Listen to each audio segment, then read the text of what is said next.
now I want to show you how you can extract a Facebook ID. So you need to enter here a Facebook URL. For example, I have a video. Okay, I'm gonna say find ID. I click here and I get this. If you want to select all this, okay, and I'm gonna just paste this here.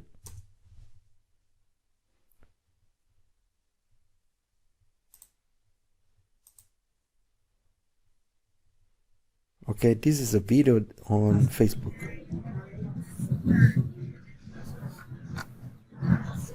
Okay, and this shows you that this is the ID, and I will show you what we need to do with this ID. Just I'm gonna save this. Okay, Notepad. Here we are. Paste. Okay, and I'm gonna use this later. Okay, this is how to find a Facebook ID.